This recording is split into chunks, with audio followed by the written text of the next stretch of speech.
ओम नमस्ते जी। आपका स्वागत है आपका अपना चैनल आओ वेद पढ़े में। इस चैनल पर केवल आचार्य प्रदीप कुमार शास्त्री जी का ऑनलाइन व ऑफलाइन शास्त्रीय कक्षाओं के वैदिक व्याख्यान उपलब्ध होंगे।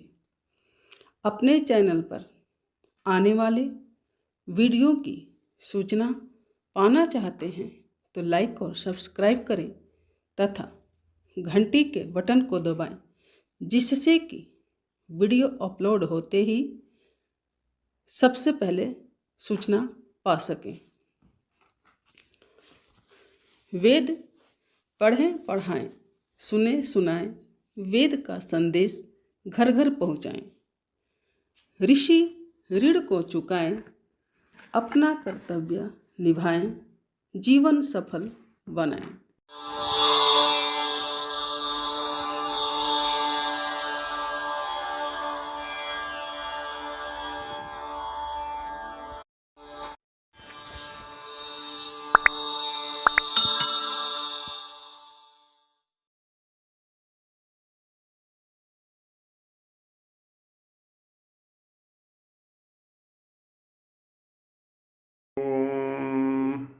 सहनावतु सहनौ भुनक्तु सह वीर्यङ्करवावहै तेजस्विनावधीतमस्तु मा विद्विषावहै। ॐ शान्ति शान्ति शान्तिः।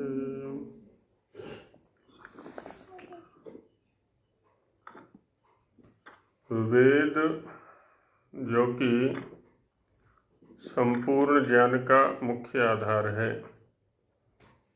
मनु महाराज ने घोषणा की सर्वज्ञानमयो हि सः।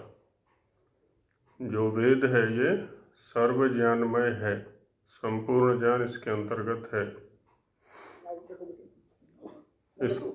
इसका भाष्य करने जा रहे हैं स्वामी जी महाराज। तो उससे पहले भूमिका, वेदों के विषय से परिचय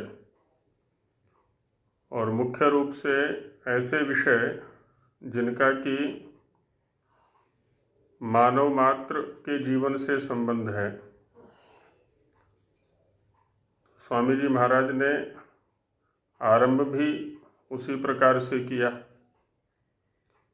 पहले प्रार्थना विषय को लिया, फिर वेदों से संबंधित शंका समाधान, वेद नित्य हैं अथवा अनित्य हैं, वेद का कर्ता कौन है, उपदेष्टा कौन है, वेदों के अंदर विषय क्या क्या हैं,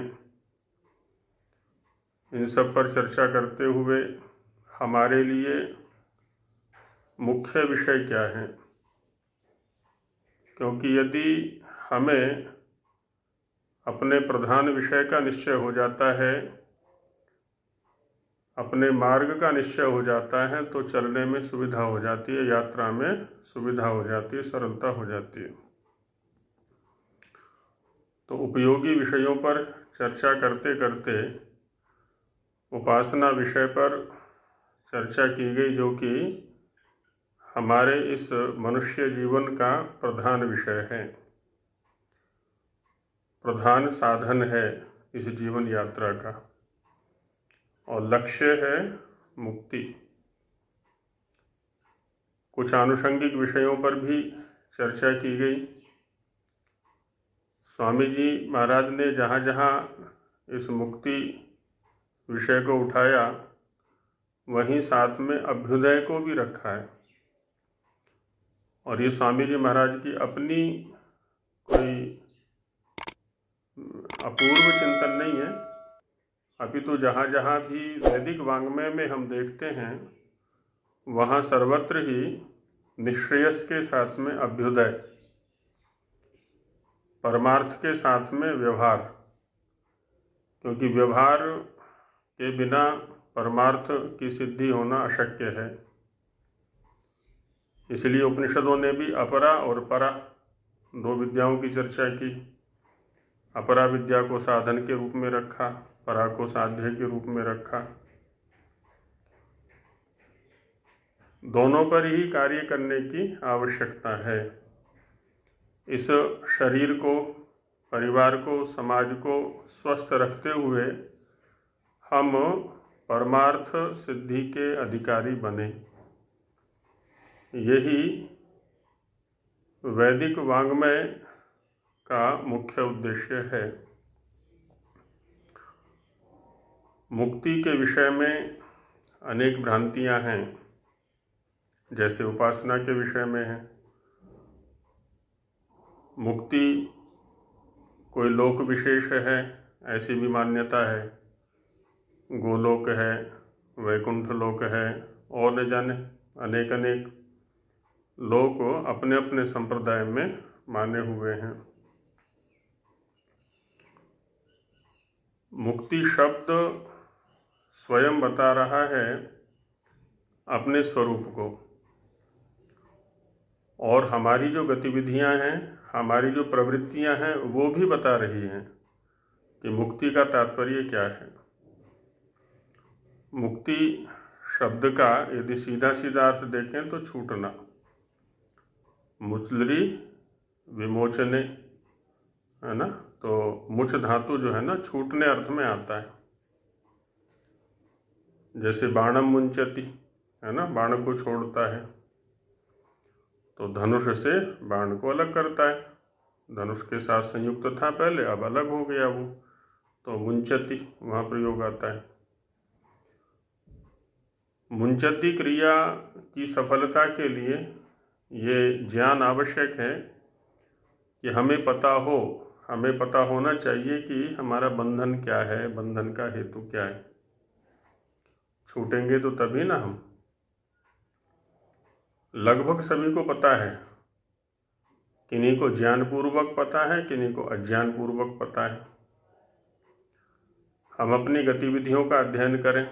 प्रातः से सायं तक जितनी भी गतिविधियां होती हैं हमारी, जितनी भी चेष्टाएं होती हैं, क्रियाएं होती हैं, वो सब मुक्ति के लिए होती हैं, माने दुखों से छूटने के लिए, है ना। मुक्ति किसकी? दुखों की। दुखों को दूर करना चाहते हैं, दुखों से दूर होना चाहते हैं हम, तो उसी का नाम मुक्ति है। अब ये एक अलग बात है कि हम साधन कौन से अपनाते हैं। अब यहाँ पर जो साधन है हमारे, कुछ लोग ये सोचते हैं कि अधिकतम धन की उपलब्धि से मुक्ति हो जाएगी, माने दुखों से निवृत्ति हो जाएगी,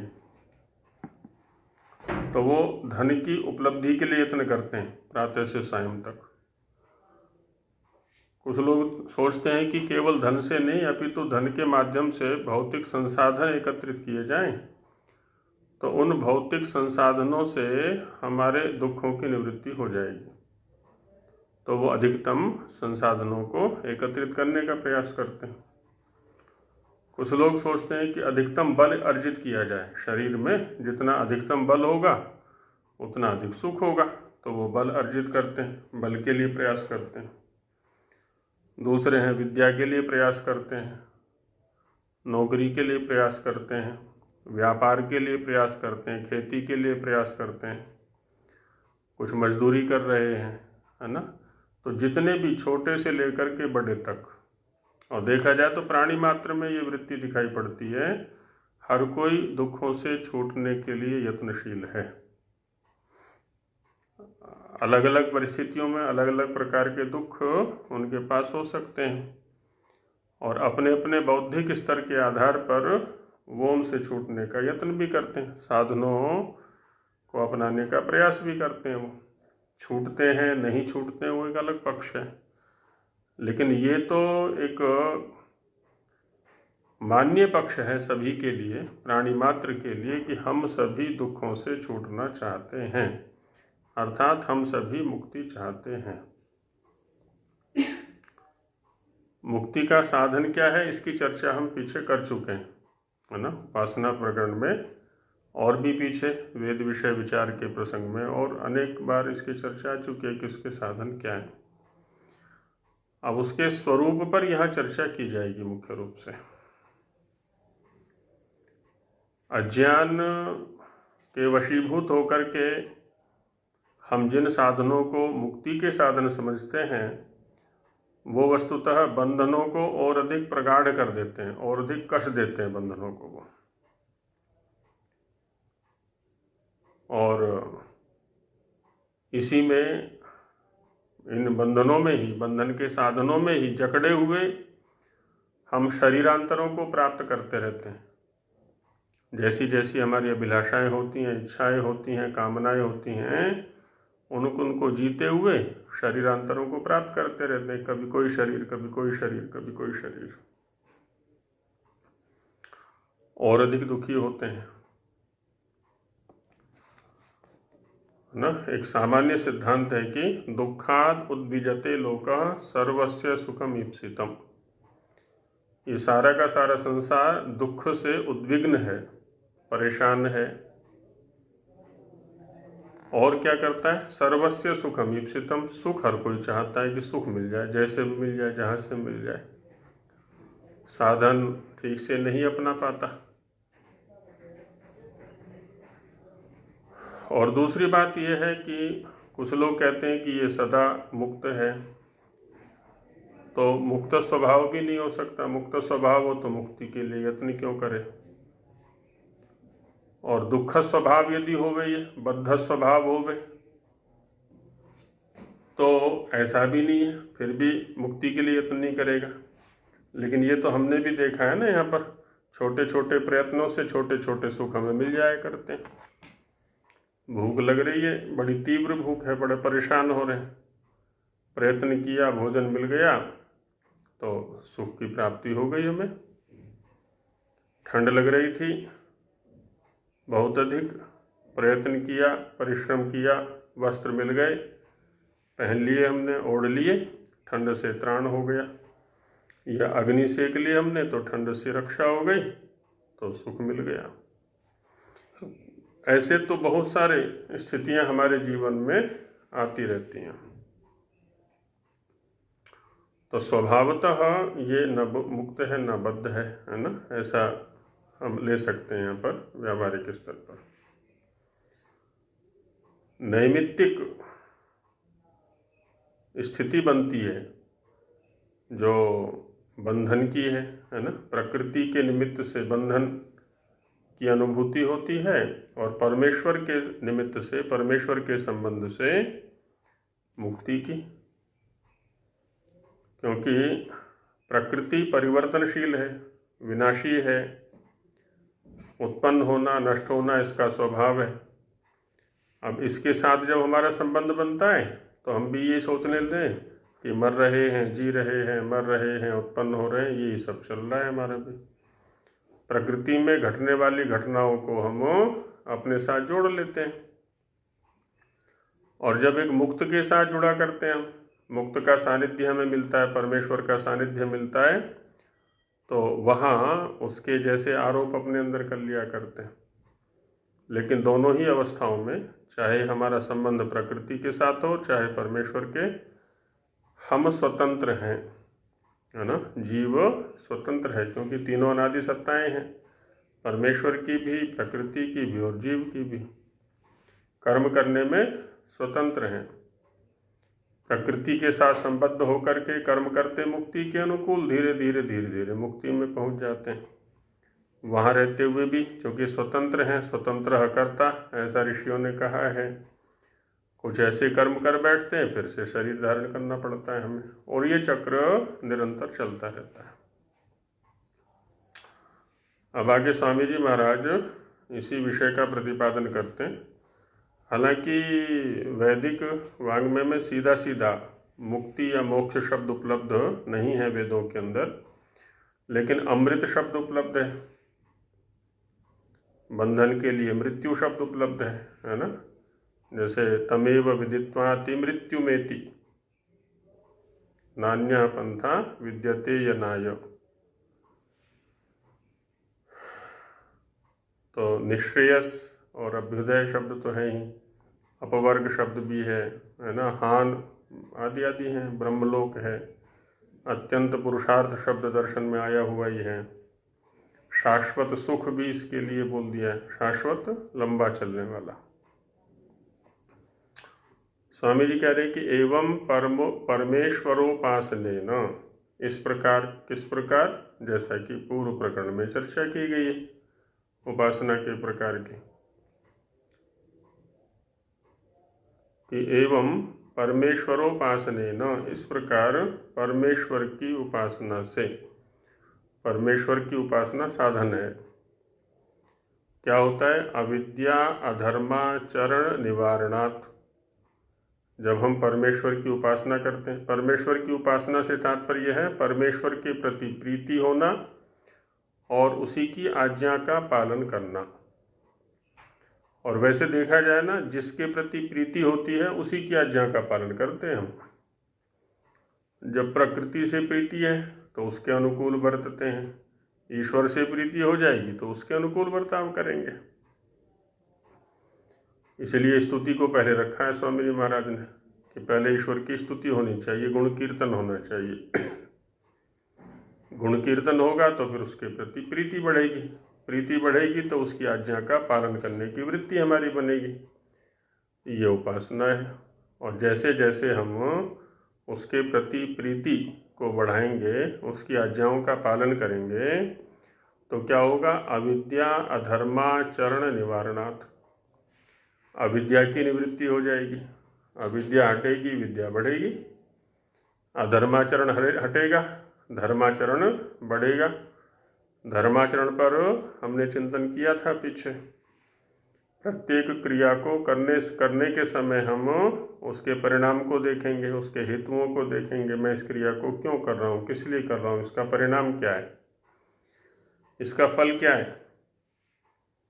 क्योंकि अभी तक तो क्या है ना, अधिकतम क्रियाएं मैं देखा देखी किया करता हूँ, क्योंकि पड़ोसी कर रहा है, क्योंकि भाई कर रहा है, क्योंकि पिताजी कर रहे थे, क्योंकि गुरुजी आदि आदि, जो भी दूसरों को देखा देखी, मेरी अपनी कोई बुद्धि विकसित नहीं है वहाँ पर। तो अधर्माचरण निवारणात्, तो उससे क्या होगा, अविद्या की निवृत्ति होगी और अधर्माचरण की भी निवृत्ति होगी। उससे क्या होगा, शुद्ध विज्ञान धर्मानुष्ठानोन्नतिभ्याम, शुद्ध विज्ञान है ना, मिश्रित नहीं रहेगा, अशुद्ध नहीं रहेगा, अविद्या नहीं रहेगी, तो शुद्ध विज्ञान आ गया।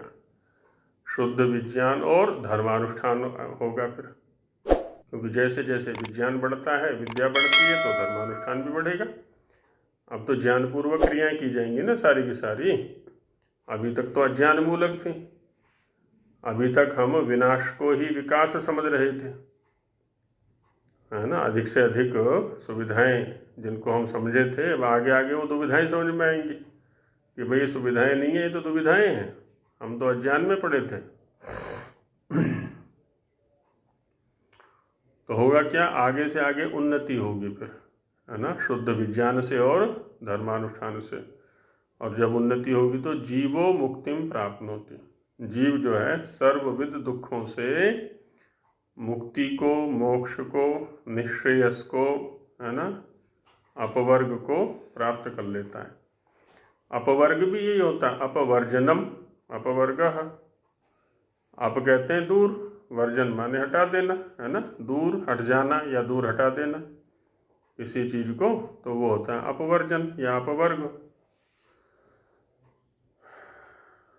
वर्जना शब्द का तो प्रयोग करते ही हम, तो अपवर्ग होता है। या हानि, हानि भी कह सकते हैं, है ना, दुखों की हानि हो जाती है। इसी को शाश्वत सुख कह सकते हैं या अत्यंत पुरुषार्थ कह सकते हैं।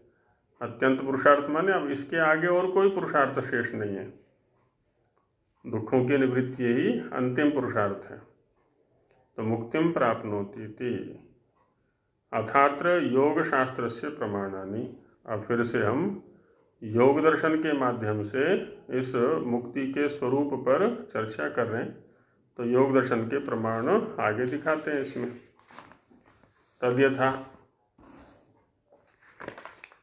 हमारी वर्तमान दशा क्या है इसको समझें। तो कहते हैं हमारे पास में 5 प्रकार के क्लेश हैं इस समय, क्योंकि अविद्या है, और जब जब अविद्या रहेगी और जब तक अविद्या रहेगी ये 5 प्रकार के क्लेश हमारे पास रहेंगे।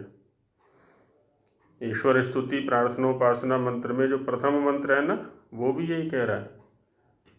जो प्रथम पंक्ति है वो हमारी वर्तमान दशा को दिखाती है। विश्वानि देव सवितर दुरितानि परासुव, है ना। दुरितों के स्तर पर खड़े हुए हैं, क्लेशों के स्तर पर, दुखों या कष्टों के स्तर पर या विपरीतताओं के स्तर पर खड़े हुए हैं। कभी शरीर में विपरीतता दिखाई पड़ती है, कभी परिवार में, कभी समाज में, कभी अन्यों में, बहुत सारी विपरीतताएं दिखाई पड़ रही हैं यहाँ पर। विपरीतताएं माने प्रतिकूलताएं, दुख के हेतु। अज्ञान है इसलिए। तो और जो दूसरी पंक्ति है, यद भद्रम तन्न आशुव, वो लक्ष्य की ओर है ना, वो मुक्ति है। तो यद भद्रम तन्न आशुव पर पहुँचना है हमें। विश्वानि देव सवितर दुरितानि परासुव, ये वर्तमान दशा है, उनसे छूटना चाहते हैं हम। साधन विद्या है, क्योंकि अंतिम मंत्र में कहा ना, अग्ने नय सुपथा राये अस्मान विश्वानि देव वयुनानि विद्वान। तो विश्वानि देव वयुनानि विद्वान, तुम सारे प्रज्ञानों को जानने वाले हो, है ना। विश्वानि सर्वाणि वयुनानि प्रज्ञानानि, विद्वान जानन, तो संपूर्ण प्रज्ञानों को जानने वाले हो। तो हमें भी विद्या से युक्त कीजिए, और जब विद्या से युक्त होंगे तो दूरित दूर होंगे, दूरित दूर होंगे तो भद्र हमारे पास आ जाएंगे फिर। तो यहाँ पर कह रहे हैं कि अविद्या अस्मिता राग द्वेषाभिनिवेशा पंच क्लेशा, ये 5 क्लेश हैं। प्रथम है अविद्या। अविद्या माने मिथ्या ज्ञान। वैसे तो नए तत्पुरुष समास करेंगे यहाँ पर, न विद्या अविद्या, पर जो नए हैं यहाँ पर मिथ्या अर्थ में है, विपरीत अर्थ में है ना। तो इसलिए अविद्या का अर्थ हो जाएगा विपरीत ज्ञान या मिथ्या ज्ञान, और यथार्थ ज्ञान, है ना, वो हो जाएगा अविद्या। और अस्मिता, अस्मि माने, है ना, जिन्होंने संस्कृत का अभ्यास किया है थोड़ा बहुत, तो अस्मि का अर्थ होता है हूँ, क्योंकि अस धातु के लट लकार के उत्तम पुरुष एक वचन का रूप है ये। अस्ति स्थ असंति, असि स्थ स्थ, अस्मि स्वस्म। तो अस्मि प्रकृति के साथ संबद्ध होकर के, जैसा उसमें है ना योग दर्शन के सूत्र में, वृत्ति सारूप्यम इतरत्र, तो जैसी जैसी चित्त की वृत्ति बनती जाती है वैसा वैसा ही स्वयं को, स्वयं के अस्तित्व को सोचता है। मैं ये हूँ, मैं ये हूँ, मैं ये हूँ, है ना। अहम अस्मि, अहम अस्मि, अहम अस्मि। एक होती है ममता और एक होती है अस्मिता। ममता में तो द्वैत होता है। मम माने मेरा, यह मेरा है, यह मेरा है। तो ममता में तो क्या है, एक मैं हूँ और एक मेरे से संबंधित कोई द्रव्य है, कोई व्यक्ति है, 2 पदार्थ हैं वहाँ पर। लेकिन अस्मिता में तो वो दोनों मिलकर के एक हो जाते हैं। ये मेरा नहीं, ये मैं हूँ, है ना। ये उससे भी ज़्यादा गहरी है, ममता से भी अस्मिता जो है ना और ज़्यादा भयानक है। तो अस्मिता, राग, किसी विषय सेवन में पुनः पुनः प्रवृत्ति होना, उसमें सुख देखते हुए अनुकूलता इंद्रियों की रहती है, तो इंद्रियां बार बार भगा करके ले जाती हैं कि मुझे ये खिलाओ, मुझे ये सुनाओ, मुझे ये दिखाओ, मुझे इसका स्पर्श कराओ। इंद्रियां बार बार ललचाती रहती हैं। द्वेष जी, अस्मिता ये है ना, जैसे मैं अपने शरीर को मैं मान बैठता हूँ। हाँ हाँ, शरीर माने जो कुछ भी प्रकृति है सभी में आ जाता है वो। तो द्वेष माने प्रतिकूलता, विपरीतता, कहीं से दिखाई पड़ी तो बस द्वेषमय जीवन हो जाता है।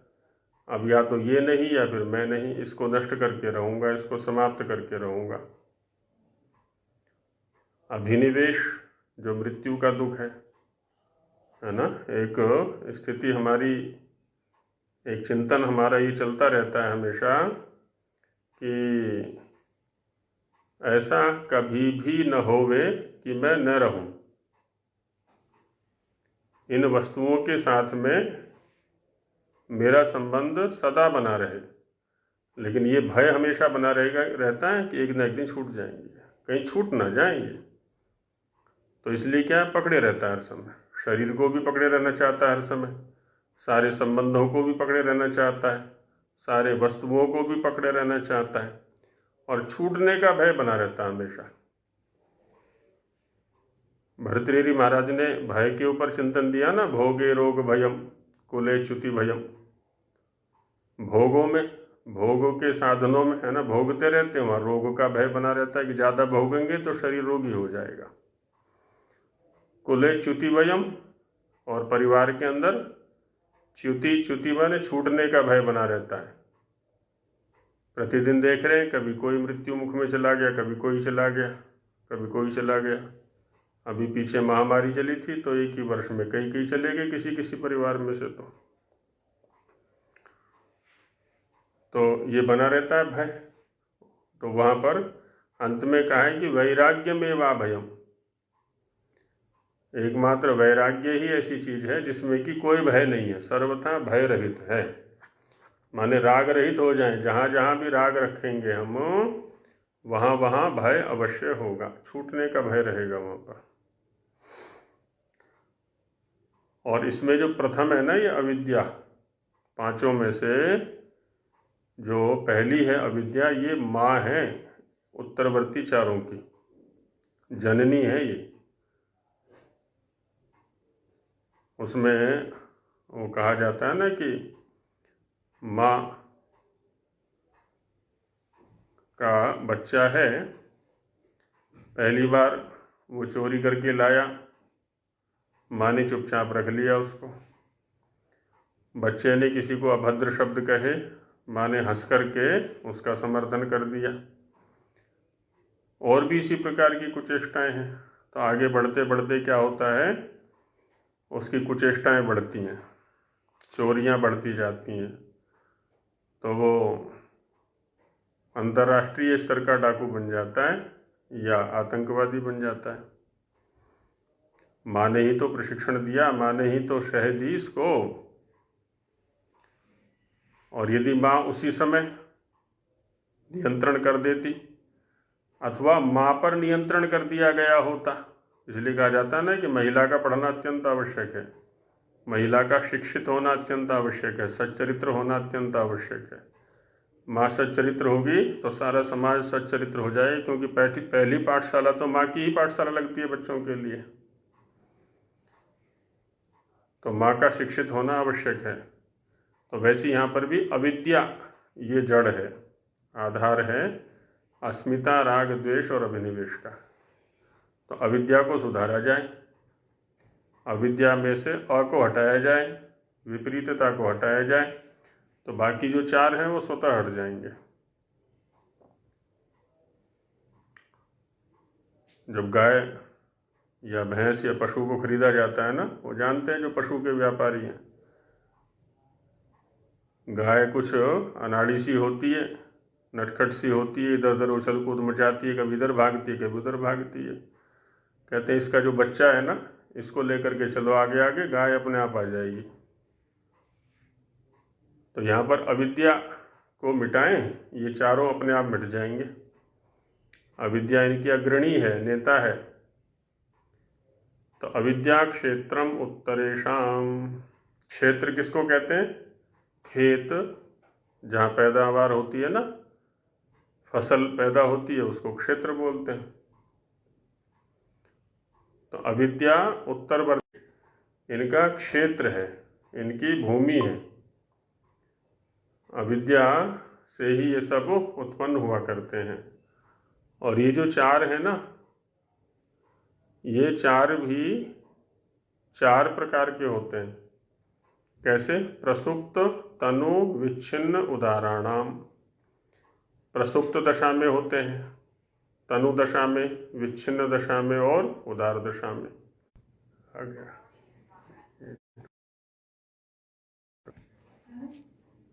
ये आगे, ये नहीं आएगा। तो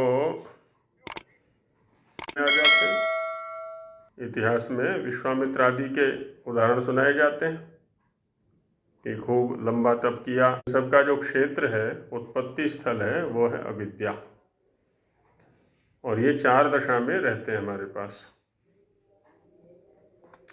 इसका हमें अध्ययन करते रहना है। प्रसुप्त, तनु, विच्छिन्न और उदार।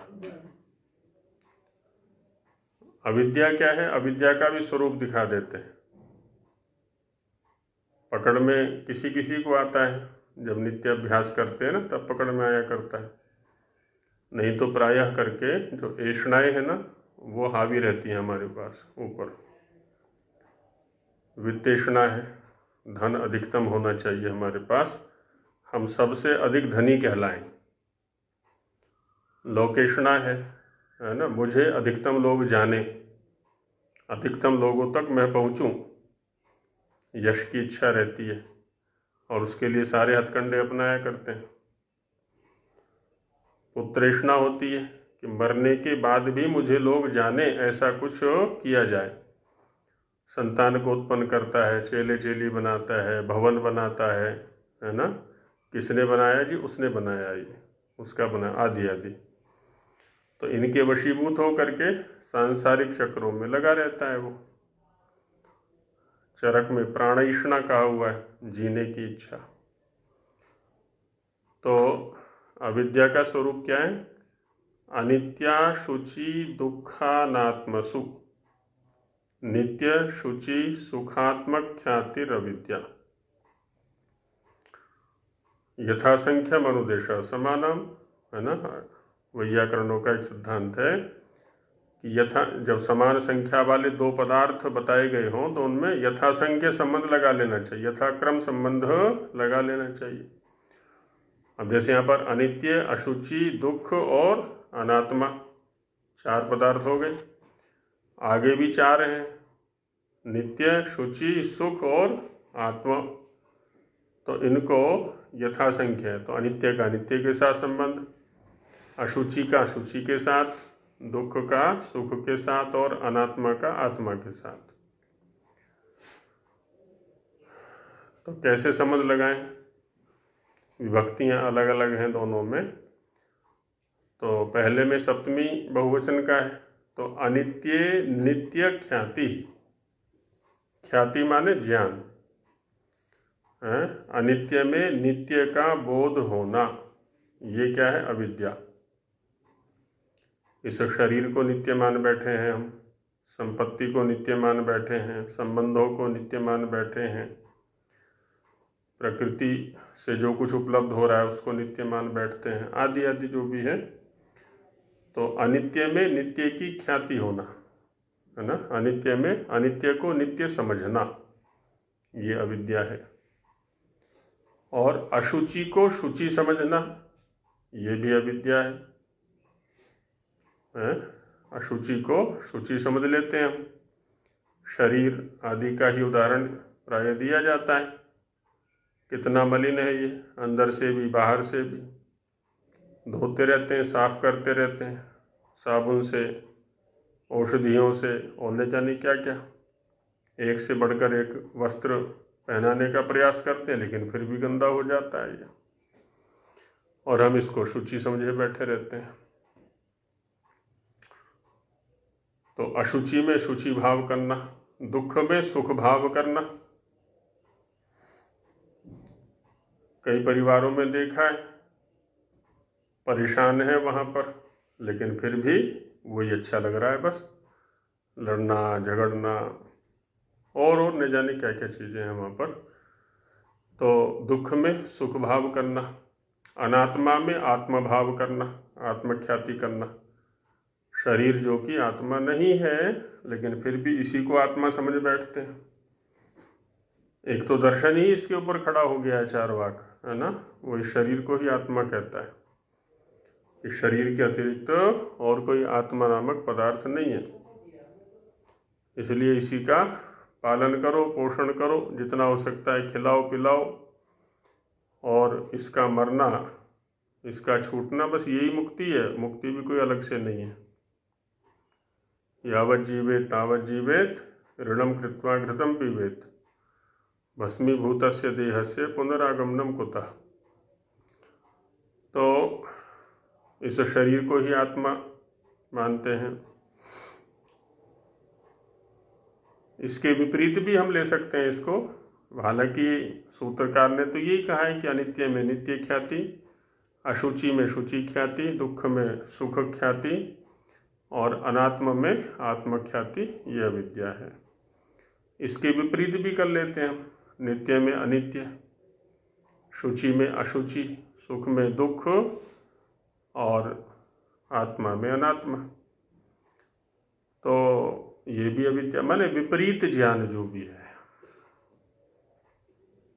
हमें नित्य के लिए यत्न करना है, शुचि के लिए यत्न करना है, सुख के लिए करना है, आत्मख्याति के लिए यत्न करना है।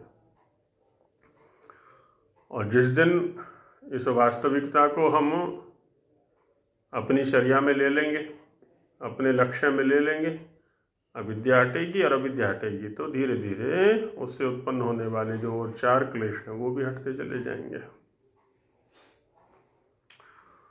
ये अविद्या का स्वरूप। अब आगे अस्मिता क्या है? तो दृक् दर्शन शक्तियोर एकात्मता एवं अस्मिता। दृक् पश्यति दृक्, जो देखने वाला है, और दर्शन दृश्यते अनेन इति दर्शनम, जिसके माध्यम से वो देखा करता है, बुद्धि। तो दृष्टा और दर्शन माने बुद्धि। इन दोनों शक्तियों को एक मान लेना, यही होती है अस्मिता। क्योंकि होता क्या है, हमें माने आत्मा को जो भी विषय उपलब्ध होते हैं वो बुद्धि के माध्यम से होते हैं। निकटतम जो साधन है वो बुद्धि है। अभी संसार दशा में वहाँ भिन्न भिन्न दृश्य उपस्थित होते रहते हैं। जैसे टीवी के माध्यम से या आजकल कहें तो मोबाइल के माध्यम से हम विभिन्न दृश्यों को देखा करते हैं, और उनके साथ में एकात्मता स्थापित कर लेते हैं। कभी कभी सभी के साथ में ऐसा हो जाता है, जिसको जो दृश्य प्रिय होता है प्राय करके उसके साथ में ऐसा होता है, तो उसके साथ में एकात्मता स्थापित कर लेते हैं। जैसे होता है ना, कोई नाटक देख रहे हैं, कोई फिल्म देख रहे हैं, या कोई और सीरियल जो भी है चल रहे हैं, तो होता क्या है कि जो दृष्टा है, हम देखने वाले दर्शक, उनमें से किसी एक पात्र के पक्ष में हो जाते हैं।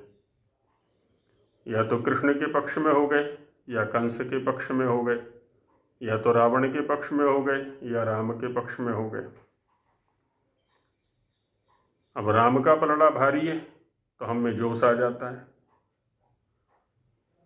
और कहते हैं और मार, ऐसा मार, और कैसा मार। ऐसे जोश जोश में क्या होता है ना, अपने से आगे जो बैठा हुआ उसी में एक मुक्का जड़ देते हैं या लात जड़ देते हैं। पता भी नहीं पड़ता है कि हम माने टीवी वाला अलग है और मैं अलग हूँ। या पलड़ा भारी, वही पलड़ा कमज़ोर हो जाता है, उसका थोड़ा दब जाता है तो हम दुखी से हो जाते हैं, अरे ये तो पराजय हो रही है। तो उसी की विजय को अपनी विजय समझ लेते हैं और उसी के पराजय को अपनी पराजय समझ लेते हैं। यही स्थिति हमारी बुद्धि के साथ हुआ करती है। बुद्धि में भिन्न भिन्न दृश्य उपस्थित हुआ करते हैं इंद्रियों के माध्यम से, और वहाँ क्या होती है, बुद्धि गत जो दृश्य हैं तो उसी को बुद्धि कह दिया है। क्योंकि बुद्धि का मतलब, बुद्धि जिस दृश्य को उपस्थित कर रही है माने बुद्धि उसके आकार वाली हो जाती है। तो बुद्धि का उसके आकार वाली हो जाना है ना, यही विषय की उपलब्धि होती है। तो जब दोनों में एकात्मता हो जाती है, दृष्टा माने आत्मा में और दर्शन माने बुद्धि में, तो ये सोचता है कि मैं ये हूँ, मैं ये हूँ, मैं ही तो हूँ ये, मैं ही तो हूँ ये। तो वहाँ मैं चलता है, अहम अस्मि, अहम अस्मि, अहम अस्मि। तो इसी को हृदय की ग्रंथि कहा है, गांठ कहा है ना। ये गांठ बंध गई ना, दोनों में एकता। जैसे दो रस्सियां हैं, अब दो रस्सियां जुड़ी आपस में कैसे, गांठ लग करके। जब गांठ खुलेगी वो, तो दोनों रस्सियां अलग अलग हो जाएंगी। और जब तक गांठ बंधी हुई है तब तक क्या है वो, जब तक गांठ बंधी हुई है तब तक वो दोनों रस्सी एकात्म भाव को प्राप्त किए हुए हैं। तो ऐसे यहाँ पर भी दृष्टा और दृश्य के साथ है। यहाँ पर भी क्या हो रहा है, दोनों एक बने हुए, ये हृदय ग्रंथि कहा इसको।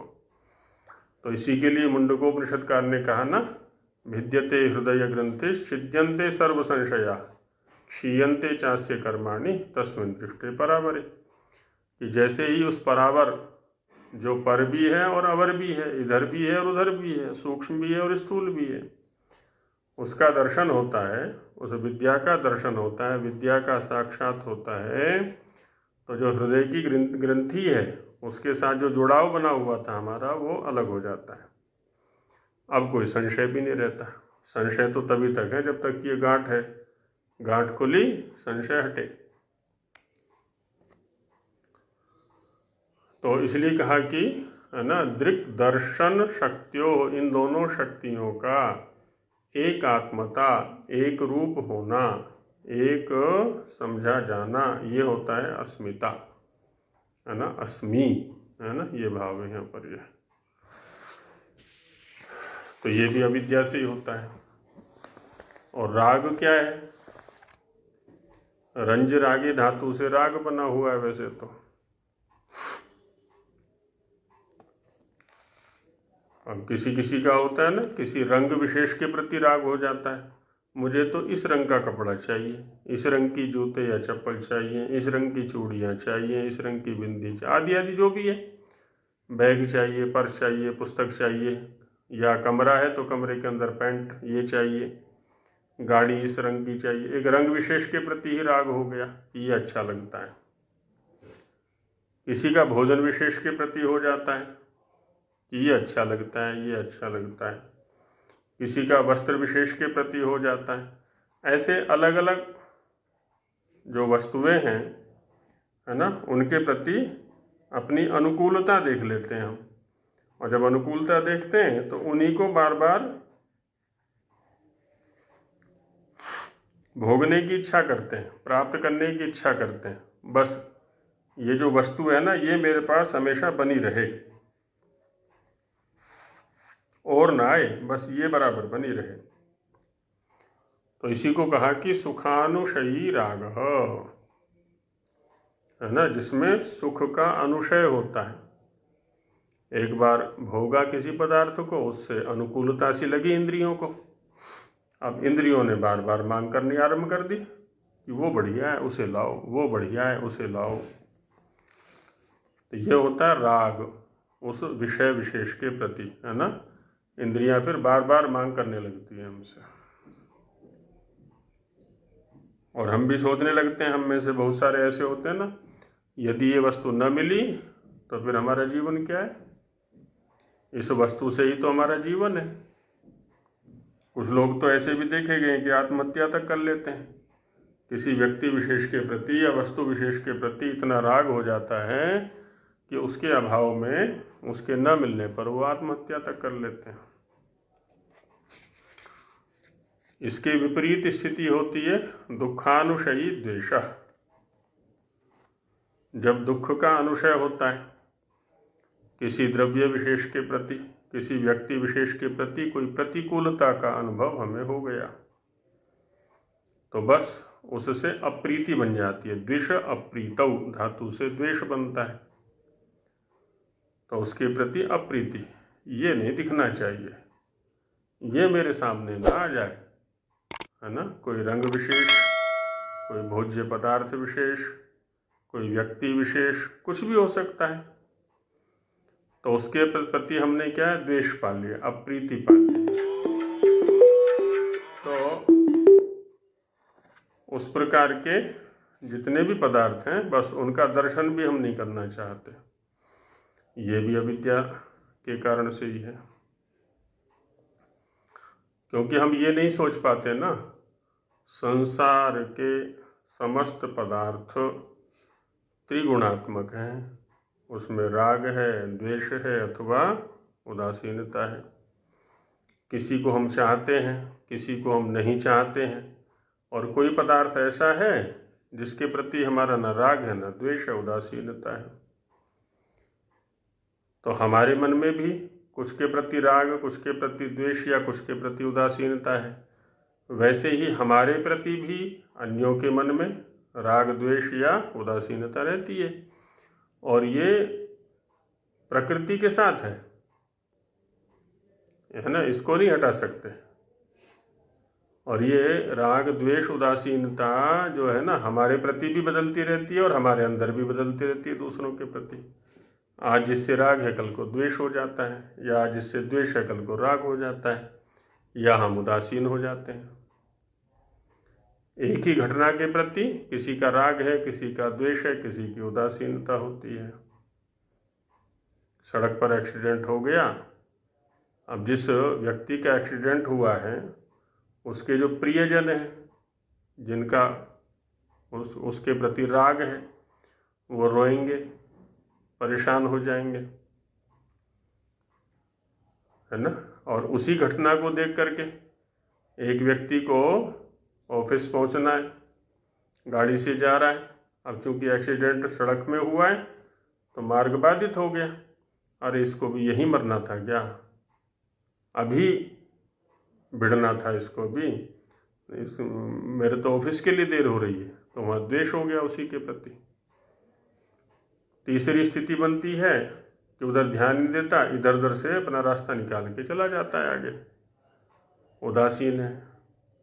तो ये हर जगह घटा करती है। तो दुखानुशयी द्वेष, जहाँ हम दुख का अनुभव करते हैं जिस पदार्थ व्यक्ति विशेष के प्रति, तो वहाँ द्वेष जन्म ले लेता है। ये भी क्या है, अविद्या के कारण से ही हुआ करता है। एक होता है स्वरसवाही।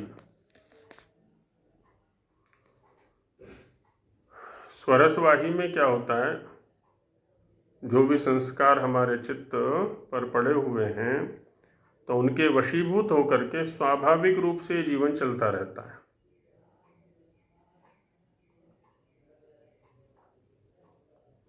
अब कुछ चीज़ें हैं, अब मृत्यु भय है, ये पड़ी हुई है चित्त में, किसको नहीं होता, विद्वानों को भी होता है, मूर्खों को भी होता है, बराबर बना रहता है। मरना कोई भी नहीं चाहता, मरने से बचने के प्रयत्न करता रहता है, जैसे मरने का प्रसंग उपस्थित होता है तुरंत बचने का प्रयास करता है। तो विदुषोपि तथा रूढ़ा, अपि ग्रहण जब किया जाता है ना तो दूसरे पक्ष का ग्रहण कर लेता है, तो विद्वान के सापेक्ष जो दूसरा रहेगा वो मूर्ख रहेगा। तो कहते हैं कि विदुषोपि तथा रूढ़ा, विद्वान पर भी वैसे ही आरूढ़ रहता है जैसे कि मूर्ख पर रहता है। मूर्ख व्यक्ति जैसे भय खाता है मृत्यु आदि से, वैसे ये भी भय खाता है। मृत्यु माने छूटने का भय, क्योंकि मृंग प्राण त्यागे, तो छूटने का भय।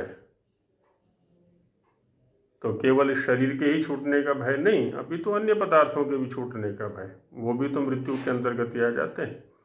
ये ना छूट जाए, ये ना छूट जाए, ये ना छूट जाए, है ना, वो बराबर बना रहता है।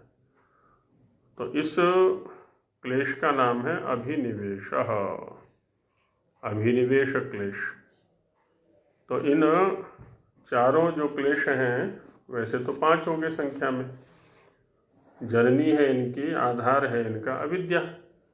तो अविद्या को मिटाने का प्रयास हम सभी को करना है, कर रहे हैं अपने अपने स्तर पर, स्वाध्याय के आधार से वेदादि सत्य शास्त्रों का स्वाध्याय करके।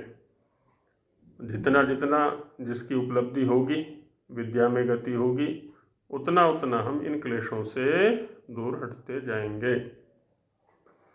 और मुक्ति की ओर बढ़ते चले जाएंगे। आगे और इन्हीं विषयों की चर्चा की जाएगी मुक्ति विषय में ही, तो उसको कल देखेंगे। अभी समय हो गया। ओम सहना भवतु सहनौ भुनक्तु सह वीर्यं करवावहै तेजस्विनावधीतमस्तु मा विद्विषावहै।